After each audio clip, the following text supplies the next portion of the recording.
श्री सरस्वती नमः, श्री कृष्णाय नमः।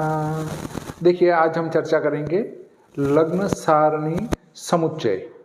ये मेरी पुस्तक है जो मैंने पूर्व के वीडियो में बताया था कि आप मुझे पुस्तक का नाम बताएं कि क्या इस पुस्तक का नाम रखें। तो मेरे वीडियो के कमेंट बॉक्स में भी एक भाई साहब ने लिखा था लग्न सारणी समुच्चय रखिए। और हमारे एक पुस्तकों का संग्रह नाम से एक ग्रुप है, उसमें सभी वाराणसी के विद्वान जुड़े हुए हैं, कई प्रोफेसर्स जुड़े हुए हैं। उन सभी में से कुछ विद्वानों का सुझाव आया कि लग्न सारणी समुच्चय इसका नाम रखा जाए। तब सभी की सलाह के अनुसार इस पुस्तक का नाम लग्न सारणी समुच्चय मैंने रखा है।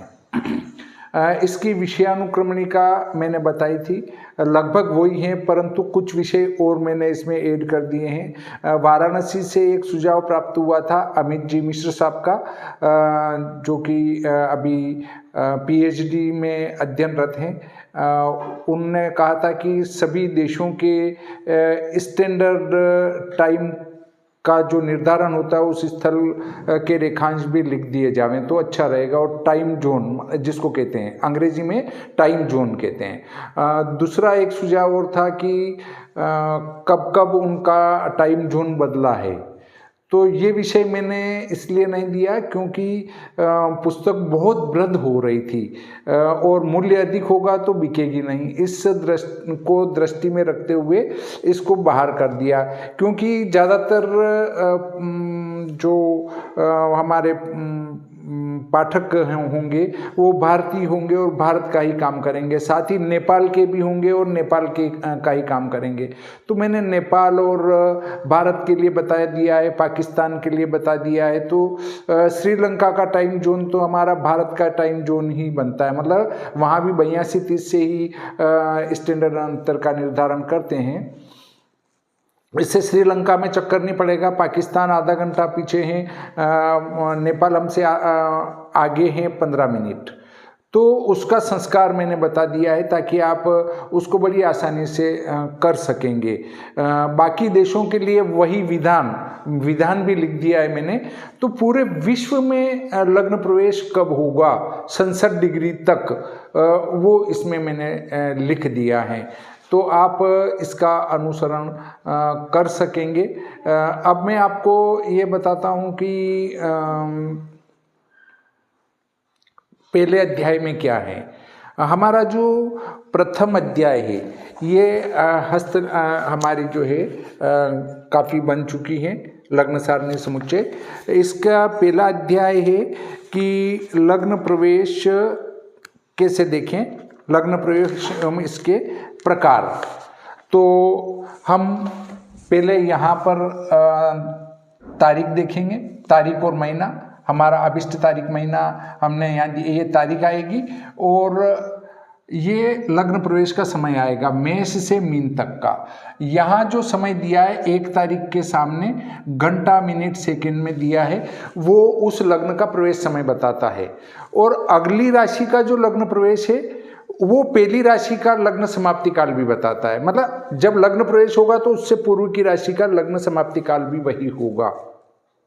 बड़ा सरल है। अब ये जो लग्न प्रवेश सारणियां दी है मैंने 6 दी है। नंबर 1 मध्य बिंबोदय किरण वक्रीभवन संस्कार रहित, वो लग्न प्रवेश सारणी दी है। हमारे भारत में या भारतीय विद्वानों ने, हमारे जो पुराने जितने भी विद्वान थे उनने इसी को स्वीकार किया है। तदनुसार पूरे जितने भी हमारे ग्रंथ भरे पड़े हैं वो इसी प्रकार की लग्न प्रवेश सारणियों का भरा पड़ा है। अब नंबर 2 पर आता है कि इसी को किरण वक्रीभवन संस्कार युक्त बनाए। तो इसी की किरण वक्रीभवन संस्कार युक्त एक टेबल दी है, मतलब 12 महीने की, वो पीछे लगा दी है, क्योंकि इससे पाठक भ्रम में न पड़े कि ये देखूं, ये देखूं, ये देखूं, कौन सी देखूं। 6 प्रकार की है। तो आपको जो मैंने प्रथम दी है पहले अध्याय के पीछे, उसी को देखना है और किसी को नहीं देखना है। अब कोई ये चाहे कि नहीं मैं तो किरण वक्रीभवन संस्कार युक्त लूँ तो वो ले सकते हैं। फिर उसके बाद अपर लिम्ब, सूर्य, जैसे ये सूर्य है, इसका ऊपरी कोना उदय हो रहा है, उसकी टेबल बनाई है, वो भी 12 महीने की है। फिर इसका किरण वक्रीभवन संस्कार एक उसकी बनाई है। फिर पूर्ण बिंब उदय वाला, तो ये पूरा उदय हो जाए, एक उसकी बनाई है। एक इसका किरण वक्रीभवन संस्कार युक्त, एक उसकी बनाई है। तो इस प्रकार 6 प्रकार की लग्न प्रवेश सारणियां बनी है 12 महीने की। तो 1 महीने की 6 प्रकार की, तो 12 महीने की 72 टेबलें हो गई है। तो जो भारत में स्वीकृत है वो आगे आगे दी है, जो भारत में स्वीकृत नहीं है वो सबसे पीछे दी है। अगर आप देखना चाहेंगे नहीं हमको तो उनका भी अध्ययन करना है, आप उनका भी अध्ययन कर सकते हैं और लाभान्वित हो सकते हैं। किस प्रकार से 6 प्रकार से लग्न प्रवेश होगा, ये प्रथम बार आप देख रहे हैं और आपके लिए भी एक आश्चर्य का विषय होगा, परंतु ये सत्य है। अगले बिंदु पर चर्चा करें तो ये जो लग्न प्रवेश सारणियां बनाई है मैंने सन 2001 की बनाई है। आप जो इससे लग्न प्रवेश लेंगे वो सन 2001 के लग्न प्रवेश प्राप्त होंगे। अब आपको किस वर्ष के चाहिए, उस वर्ष का वार्षिक संस्कार वाली जो सारणी दी है, सन 1901 से लगाकर 2400 तक किसी भी वर्ष का वार्षिक संस्कार आप आसानी से उस लग्न का उठाना है। जैसे मेष का लग्न प्रवेश देखना है तो मेष और उस टेबल के सामने से 1/1/2004, तो 1/1/2004 का लग्न प्रवेश का संस्कार कर देना है। वो उस दिन का लग्न प्रवेश हो जाएगा नीमच नगर का। अब 1/1 से लगाकर 28/2 तक, 28 फरवरी तक तो संस्कार वही रहेगा, परंतु जिस वर्ष फरवरी 29 दिन की है उनमें वो संस्कार बदल जाएगा 1 मार्च से, और जिनमें फरवरी 28 दिन की है उनमें 1 जनवरी वाला संस्कार 12 महीने तक चलेगा, कोई दिक्कत नहीं है। अगला बिंदु आता है कि ये आपके टेबलों में तो 29 फरवरी दी नहीं है, फिर क्या करें? तो कुछ नहीं करना है। उदाहरण लेते हैं इसी 2024 का, इसमें फरवरी 29 दिन की थी, तो 1 जनवरी वाला संस्कार आपको 1 जनवरी से लगाकर 28 फरवरी तक करना है, और 1 मार्च का जो संस्कार है वो 1 मार्च से करना है। तो 28 फरवरी में आप संस्कार करेंगे, कौन सा वाला? 1 जनवरी वाला संस्कार 28 फरवरी में कर देंगे, और 1 मार्च वाला 1 मार्च में संस्कार कर देंगे। 28 फरवरी में से 1 मार्च का उसी लग्न का प्रवेश समय घटा देंगे।